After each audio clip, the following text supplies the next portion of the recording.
Hello, everybody. Today, I'm going to give you a short lecture about the English Reformation. We've talked quite a bit about the Reformation as it began in Germany, but it's really the English Reformation that has the most impact on what will become the American context. And so today we're transitioning from talking about Europe. We started with talking about, the ancient world, the Roman Empire, European Christianity, and now we're moving for the rest of the semester basically into the North American and eventually the American context of Christianity. So today's a really important transition point in the class. You have for today a short reading from John Winthrop, who's the governor of the Massachusetts Bay Colony. He was a Puritan minister. And you also have a documentary film, the section that you'll be watching today. I've linked to it on Moodle. It's about 50 minutes long. It'll dramatize some of the issues that I'm going to be talking about today with the Puritans, and I think it does a really good job of doing that. And then you've also got this this lecture as well. So again, today talking about the English Reformation. How did it differ from what we call the Continental Reformation, the Reformation as it took place in Germany and in other parts of Europe? And so that's really our topic for the next little bit here. Okay, let me share this screen.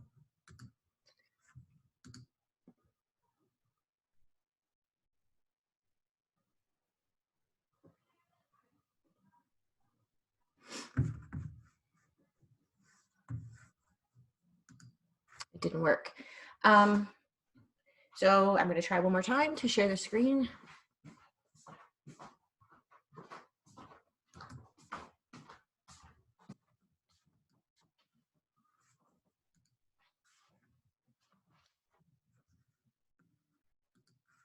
Okay, there we have it.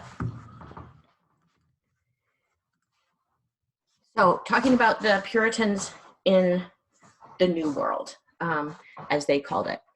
Our questions for today, we're going to talk about, and these are the questions that you should be able to answer for yourself after today's presentation, after the video that you watch, after the reading that you do. We're going to talk about what is their religion. So the Puritans were Calvinist Protestants. So they did not share many assumptions about who God is and what the church is with Catholics. In fact, almost none. If they're Calvinists, right? Calvinists are related to Lutherans, but even have more emphasis on God's power and God's absolute authority. So they are going to place their authority not in the church, definitely not in the Pope or the Catholic Church. That would have no authority for them. For the Puritans who came to Massachusetts in the 17th century, their sole authority was Scripture for understanding God. And again, the kind of God that they believe in is a God that we'll talk more about today, but a God of great expectations, great judgment for those who don't fulfill those expectations. They believed in a predestination theology where God is in control of everyone's salvation and that there's absolutely nothing that the individual person can do to change God's will. Okay, so we're going to start. Those are just some of the things that you'll be able to articulate a little bit better, hopefully, after today. So the English Reformation, as it took place in England, and here's our friend Henry VIII, is very, very different from the situation in Germany. So you have quite some understanding of the Reformation in Germany, the support of the relationship between Luther and the secular authorities or the authorities, and how that supported the Reformation in the end. In the 1520s in England, things are different. So in the 1520s, King Henry VIII is on the throne. And the question is, what is the religious situation in England at that time? So there were some signs of unrest. There were some critiques of the Catholic Church taking place in England in the 1520s, especially in the universities, places like Oxford. But in general, the religious situation was much more stable than it was in Germany, because England was governmentally and politically allied with the Pope. So the great power of Henry VIII and the great power of the Pope, these two were allies. And so there wasn't much cause for there to be a real risk of England turning into a Protestant country. But then Henry VIII's personal life started to become an issue. So the question is, who is got the most authority? Who's got the most power? Is it going to be Henry or the Pope? And as many people know, if they know anything about English history, Henry VIII was married to a woman named Catherine of Aragon. Catherine of Aragon had been his brother's wife. She was a Catholic from Spain. Remember, anything you hear from Spain in this era is going to be about devout Catholicism. So his wife is an older woman, his brother's widow, and a Catholic. Not a love match whatsoever. He falls in love with a woman named Anne Boleyn. And instead of Anne Boleyn being content with being his mistress, which is what might have been expected, she insists that Henry needs to get a divorce from Catherine and marry her. So Henry goes to the Pope and asks to please have his marriage annulled, and so that he can get a divorce and marry Anne Boleyn. The Pope refuses to do it, not because the Pope is so opposed to divorce as a moral problem. He would have done it. It's just that the Pope had recently, just a few years before, issued a special document, a papal bull, allowing Henry to marry Catherine in the first place because she had been his brother's wife. And so if Henry goes back to the Pope and says, oh, guess what? I want a different document that says I want a divorce. Who's going to look weak? It's going to be the Pope. He's going to look weak there. He's going to look beholden. So he refuses to do it. Henry's outraged, but the Pope realizes that his demands are a direct threat to papal authority, right? And again, we talk about this all the time. You're thinking about this with your papers. When we are trying to figure out a religious situation in the church, we should always look at this issue of authority. So Henry's demands are a direct threat to papal authority, and the Pope denies it. Henry goes on and says, well, I guess, you know what I can do? I can just get a divorce, give myself a divorce. I don't actually have to listen to the Pope. And while I'm at it, I think I'll just keep all of the church's property. And why didn't I think of this before? So the English Reformation is not like it is in Germany about doctrine, right? That's really important. Luther was concerned with doctrine. He was concerned with grace versus works. He was concerned with scripture as authoritative, right? We read this and we saw this in the film that we watched. We read it in the Noble. In England, the Reformation is about politics, power, and control, not doctrine. Okay, so that's something that you need to really be sure that you understand. Even if, however, for Henry VIII, the issues weren't doctrinal. Henry VIII was very conservative. He was Catholic in his leanings, meaning he believed in the real presence of the Eucharist. He believed in indulgence. He believed in all of these things about the church. But doctrinal issues, meaning theological reform theology issues, rapidly took center stage in England after his death. So Henry VIII cycles through 6 wives. He divorces Catherine. He beheads Anne Boleyn. His next wife, Jane Seymour, dies after childbirth. He divorces his next wife, Anne of Cleves. He beheads the next wife. And then Catherine, what's the 5th wife? I can't remember off the top of my head. But anyway, 6th wife is Catherine Parr, and she survives him. He cycles through 6 wives, and by the end of his life, he dies, and his successor is his son, Edward VI. Edward VI is the only son Henry VIII ever had. He was born to his wife, Jane Seymour, who died shortly after giving birth to him. Edward was just a boy when his father died, and he wasn't very healthy. He became king at age 11. If you were king at age 11, you wouldn't really be running things because you'd be a child. And so Edward was surrounded by some very doctrinally Protestant advisors who instituted doctrinal Protestantism and in England. Edward only survives until he's 16, and then he dies from his poor health. Oops. And so the next person to take the throne, and this is where the Puritan issue really comes into place, is Henry's daughter, Mary. Now, Mary's the daughter he had with his very first wife, Catherine of Aragon, who was a Spanish Catholic.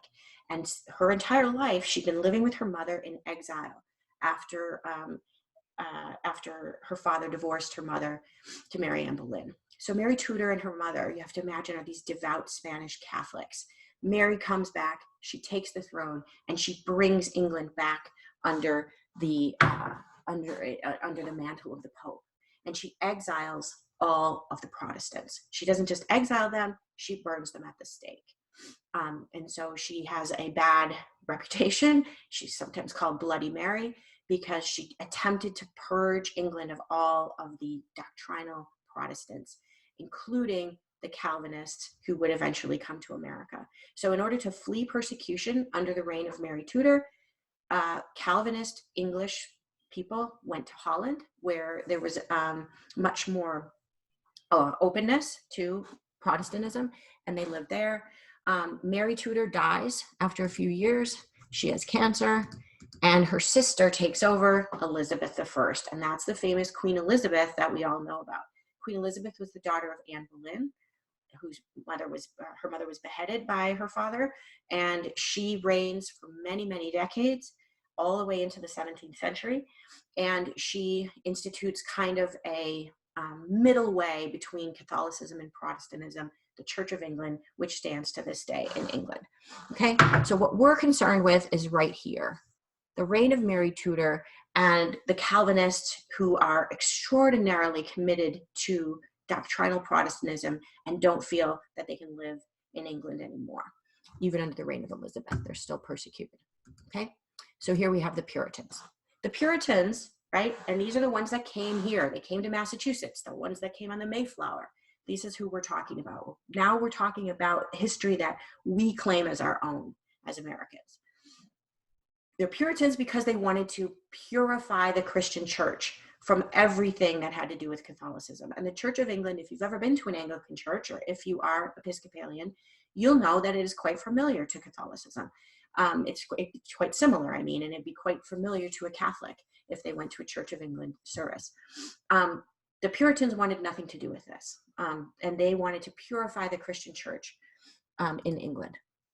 They had abandoned the idea of reforming England. That's what their original plan was, to reform, was to turn England into a Protestant, doctrinally Protestant country. It wasn't going to happen, so they decided to leave and become separatists.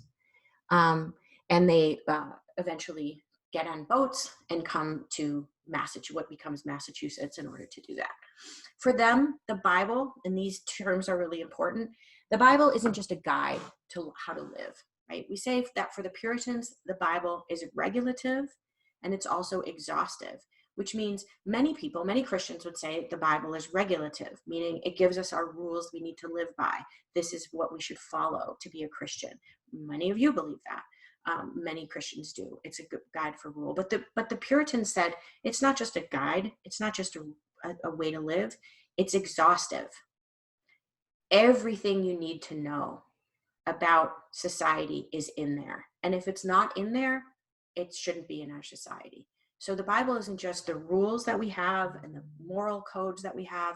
It's all that we need for Puritans. And none of us today that I know of would agree with that. So we have to stop thinking about the Puritans as like early democratic people who wanted freedom. They didn't want freedom.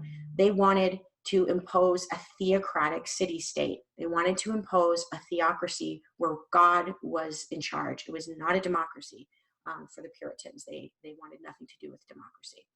Okay. They also believed, and you'll see this in John Winthrop, and this is also an element that we retain today in some of our understanding about the American context. For the Puritans, they were in a covenantal relationship with God. Just like, and they saw themselves, right, as the new Israel. As Abraham and the Israelites entered into a covenant with God where they promised to follow God's rules and God promised to uphold and protect them as his chosen people, the Puritans understood themselves in the same way. They were God's chosen people, and God, if they upheld God's rules, would protect them and allow them to flourish. So in a very real way, the Puritans understood themselves as the new Israel and called themselves that. And that is something that we still see hints of in American Christianity today, and indeed in American culture. Americans believe, many Americans, that we have a special relationship with God, that we are chosen in a special way by God for a mission in the world. We hear that rhetoric all the time. And in fact, Ronald Reagan used the words that you read today, or that you're reading today from John Winthrop, in one of his famous speeches, talking about America as a shining city on a hill. That language comes directly from John Winthrop, who first said, what's happening here, we are kind of being held up to the world as an example of a godly people, and we have responsibilities. Okay, so that's really, really important.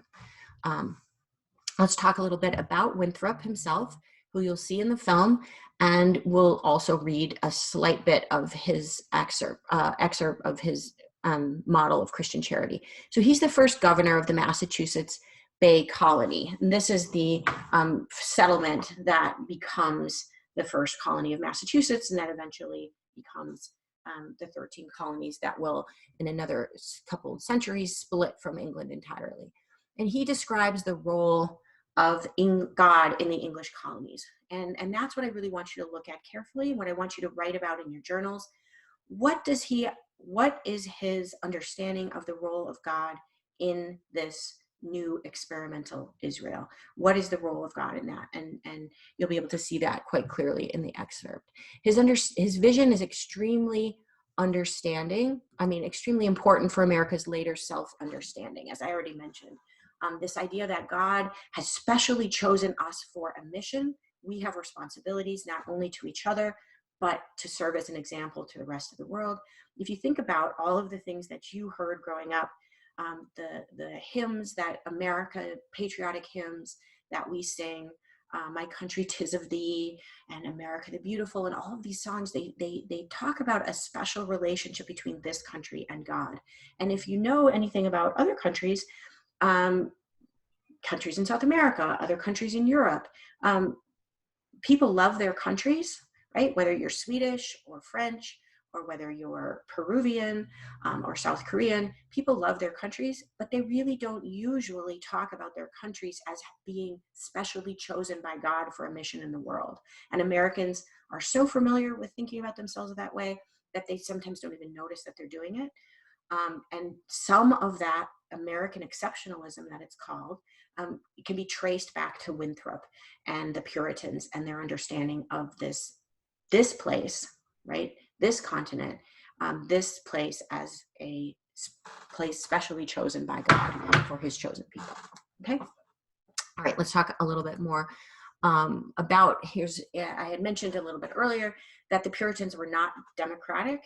So I think in some of our American history that we get growing up, we kind of confuse the Puritans with Thomas Jefferson and George Washington, and these people were very far apart. Thomas Jefferson and George Washington were deists at best. They weren't even Christians. They were people who believed in sort of a distant, intellectualized version of God. The Puritans were really religious fanatics and were anti-democratic. And here John Winthrop says about his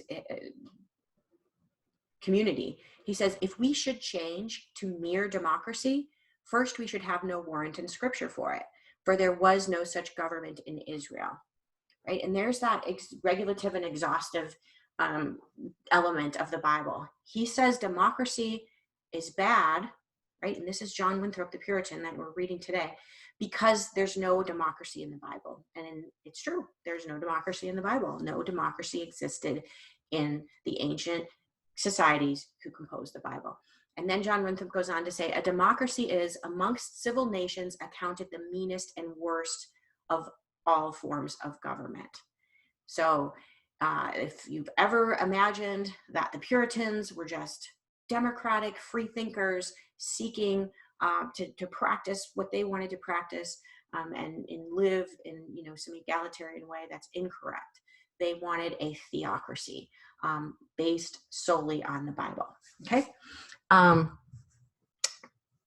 here, looking at a model of Christian charity, this part of it is the most famous part, and you also have this in your reading for today.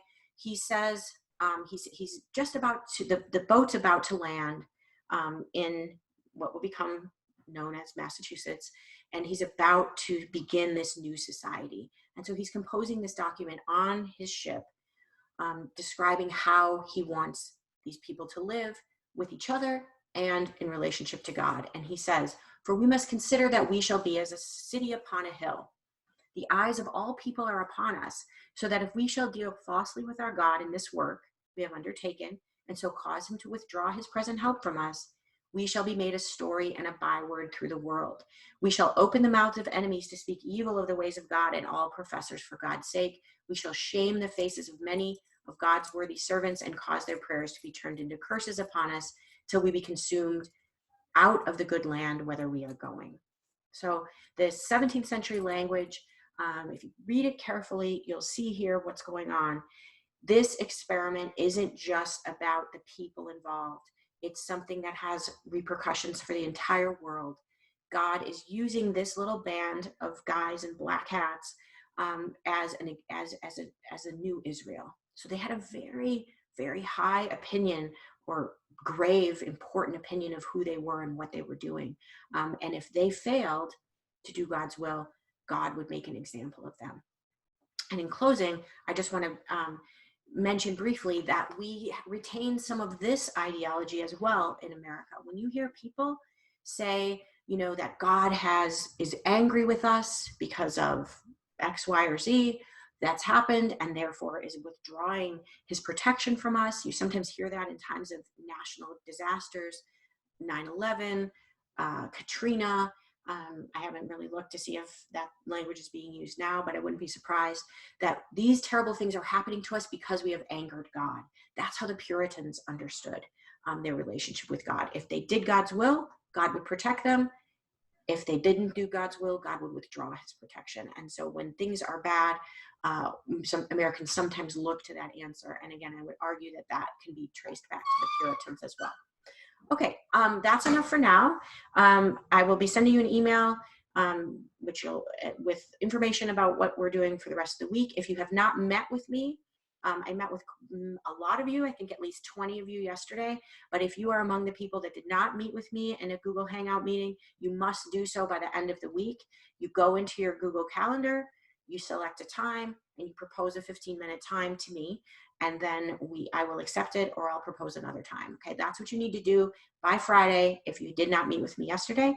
And again, I hope this was helpful to you, and we'll be in touch. Okay, thanks.